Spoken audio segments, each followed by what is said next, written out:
Welcome to Chillin' in the Foyer. This is part 4 of our 8-part series as we dive into the Word of Wisdom. Today we're going to talk about alcohol. So when Joseph Smith revealed the Word of Wisdom in 1833, it included this clear statement in Doctrine and Covenants 89:5. Strong drinks are not good, and strong drinks is referencing alcohol. But in Joseph's day, that was a shocking revelation because alcohol was everywhere. It was widely consumed with beer, wine, and spirits thought they were safer than water in some places. A medical cure-all. Doctors prescribed alcohol for pain, digestion, infections, and even depression, of all things. It was a social norm. Alcohol was part of meals, celebrations, and even religious services, as we often see today still. The idea of abstaining was not mainstream. The temperance movement was just beginning, but even they focused more on reducing drunkenness than full avoidance, which is better than nothing. Joseph Smith's revelation cut against both culture and medicine.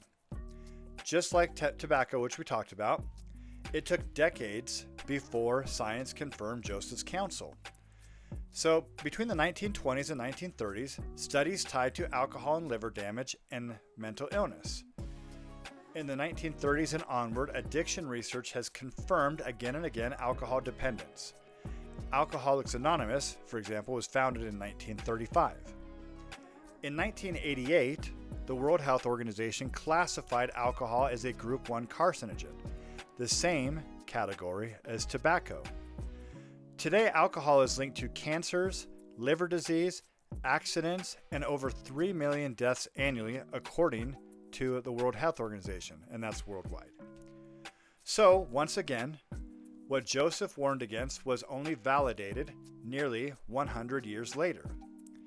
So as we come back to this, the Word of Wisdom is not only about health, it's about agency and clarity.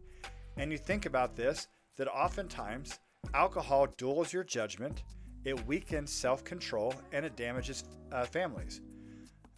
Avoiding it not only preserves health, but also protects our ability to feel the Spirit. Elder Boyd K. Packer said the Word of Wisdom is a key to individual revelation. Inspiration comes more easily to those who are clean in body and mind. So that is something that we have to keep in mind here. So in 1833, alcohol was a medicine. Joseph Smith's revelation said it wasn't good, and a century later, science finally agreed to that. This is again why the Word of Wisdom matters. It shows that God's wisdom always comes before man's understanding. And the thing is, as we go back and we think about agency and clarity, we do know from studies that when you partake of alcohol and you drink, depending on obviously how much you might drink, that you lose clarity. You also can lose agency. I remember when I was in high school, I went up to Tacoma for a basketball tournament. And we went to this hotel where some people were staying and walked in, and this person was jumping up and down on the bed, out of control, and then legs gave out from under them and they rolled right down onto the ground. And that was the first time that I'd noticed, wow, that person is drunk. They're out of control, right? And so it can cause big problems for us. That's why you're not allowed to drink and drive, right? There are issues that come through that as well. There's a reason that we shouldn't be doing that. So anyway, I hope that helped you. It helped me as I dive into this. It helps me understand further. Now, I will be honest with you. The alcohol and tobacco thing is pretty clear cut to me, has always made sense to me, but that's because I was born in a time when we had all this scientific research that we could learn about. So those things were never something that was specific to me wanting. But the next episode we're going to do is about coffee, caffeine, and those kind of things, which that one is more difficult for me to swallow and understand, but we're going to talk about that. But please feel free to like, share, and subscribe. Join me for that next episode. And as always, love God, love others.